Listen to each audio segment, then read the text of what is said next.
Friends, welcome to உங்கள் சாய் சமையல். இன்றைக்கி நம்ம என்ன வீடியோ பார்க்க போகிறோன்னா ப்ரௌனி கேக் தான் செய்ய போகிறோம். ரொம்ப ஈஸியாக சிம்பிளாக செய்ய போகிறோம். ஃபஜ்ஜியான ப்ரௌனி கேக் வாங்க எப்படி செய்கிறதுன்னு பார்க்கலாம். அதுக்கு முன்னாடி நம்ம சேனலை மறக்காமல் சப்ஸ்கிரைப் பண்ணிக்கோங்க ஃப்ரெண்ட்ஸ். இது ப்ரௌனி இல்லை, ப்ரௌனி கேக். ப்ரௌனி நெக்ஸ்ட் வீடியோவில் போடுறேன். வாங்க வீடியோக்குள்ளே போகலாம். தேவையான பொருட்கள் எல்லாம் எடுத்து வச்சுருக்கேன். பட்டர் நான் கடையில் வாங்கலை, ஹோம் மேட் பட்டர் தான். பட்டர் 200 கிராம் எடுத்திருக்கேன். அடுத்து டார்க் சாக்லேட் காம்பவுண்டாக எடுத்திருக்கேன். இது நான் ஆன்லைனில் ஆர்டர் பண்ணி வாங்கினது. அதுவும் 200 கிராம். பட்டரும் டார்க் சாக்லேட்டும் நம்ம ஒரே அளவாக எடுத்துக்கணும். ஒயிட் சுகர் 180 கிராம் எடுத்திருக்கேன். மைதா 200 கிராம் எடுத்திருக்கேன். ப்ரௌன் சுகர் 120 கிராம் எடுத்திருக்கேன். இப்போ நம்ம ப்ரௌன் சுகரையும் ஒயிட் சுகரையும் மிக்ஸி ஜாரில் போட்டு கிரைண்ட் பண்ணி எடுத்துப்போம். அப்போ தான் ரெண்டும் நல்லா மிக்ஸ் ஆகி பவுடராக ஆகும். நம்மளுக்கு பீட் பண்ணக்குள்ளேயும் ஈஸியாக கரைஞ்சிரும்.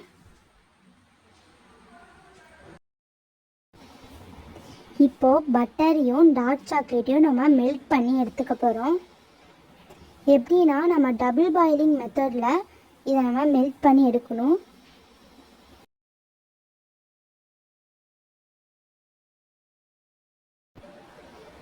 என்னடா மெல்ட் பண்ணுறதா காட்டுறேன் அப்படின்னு சொல்லிட்டு நினைக்காதீங்க. சில பேருக்கு தெரியாது. தெரியாதவங்க தெரிஞ்சுக்கோங்க. ஈஸியாகவே மெல்ட் பண்ணிடலாம். இதே போல் ஃபுல்லாக கரைஞ்சோன்னே நம்ம எடுத்துடுவோம். இதை கொஞ்ச நேரம் ஆற வச்சிடலாம். இப்போ ஒரு பவுலில் 4 முட்டை உடைச்சி ஊற்றிக்கலாம். ப்ரௌனி வித் எக்லேயும் இருக்குது, வித்தவுட் எக்லேயும் இருக்குது. நான் ஒரு நாள் வித்தவுட் எக்லேயும் செஞ்சு காட்டுறேன். இதனால் நம்ம பீட் பண்ணிப்போம். ரொம்ப பீட் பண்ண வேணாம், லைட்டாக இதே போல் பீட் பண்ணிக்கோங்க. Vanilla essence 1 tablespoon add பண்ணிக்கோங்க. நல்லா மிக்ஸ் பண்ணிக்கோங்க.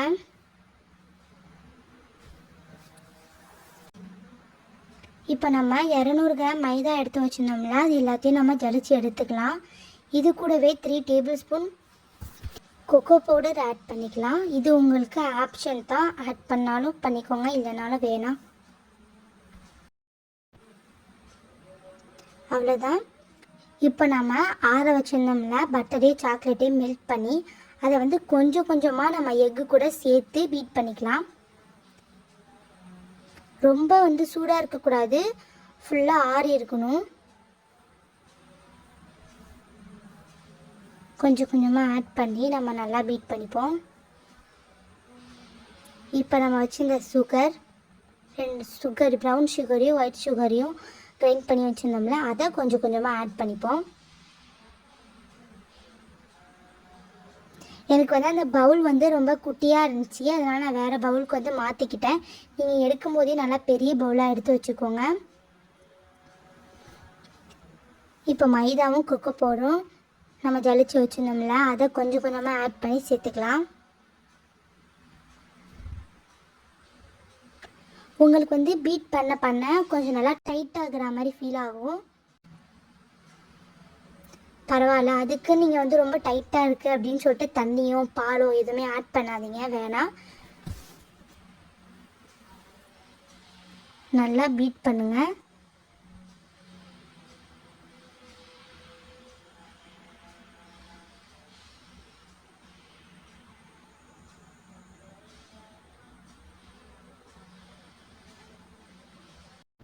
நீங்கள் நல்லா பீட் பண்ணிகிட்டே இருந்தீங்கன்னா இந்த சுகர்லாம் கரைஞ்சி இந்த பதத்துக்கு வந்துடும். இதே மாதிரி தான் இருக்கும். நல்லா பாருங்கள், இந்த பதத்துக்கு இருக்கணும். இப்போ நான் சிலிக்கான் மோல்டில் பட்டர் ஷீட் போட்டு இதை ஊற்றிருக்கேன். அவனில் வைக்க போகிறேன். நீங்கள் ஓடிஜியில் வைக்கிறா இருந்தால் அலுமினியம், சில்வர் அதில் பட்டர் ஷீட் போட்டு இதை ஊற்றி வைக்கலாம். நீங்கள் வந்து குக்கரில் வைக்கிறா இருந்தாலும் தாராளமாக வச்சுக்கோங்க. உங்களுக்கு நீங்கள் எதில் வச்சிங்கனாலும் உங்களுக்கு வந்து பர்ஃபெக்டான ப்ரௌனி கேக் ரெடி ஆகும். நான் வந்து வச்சு எடுத்துட்டேன். ஒரு 10 மினிட்ஸ் தான் வச்சேன், ரெடி ஆயிடுச்சு. அவ்வளோதான் ஃப்ரெண்ட்ஸ், ரெடி. மேலே உள்ள பட்டர் ஷீட்டெல்லாம் நம்ம ரிமூவ் பண்ணிக்கலாம். பாருங்கள் எவ்வளோ சாஃப்டாக ஃபஜ்ஜியான ப்ரௌனி கேக் ரெடி. ரொம்ப டேஸ்ட்டாக இருந்துச்சு. இதே போல் நீங்களும் கண்டிப்பாக ட்ரை பண்ணி பாருங்கள் ஃப்ரெண்ட்ஸ். இந்த வீடியோ உங்களுக்கு பிடிச்சிருந்தா மறக்காமல் லைக் பண்ணுங்கள், கமெண்ட் பண்ணுங்கள், ஷேர் பண்ணுங்கள், சப்ஸ்கிரைப் பண்ணுங்கள். நம்ம சேனலுக்கு சப்போர்ட் பண்ணுங்கள் ஃப்ரெண்ட்ஸ். தேங்க்ஸ் ஃபார் வாட்சிங். நெக்ஸ்ட் வீடியோவில் பார்ப்போம்.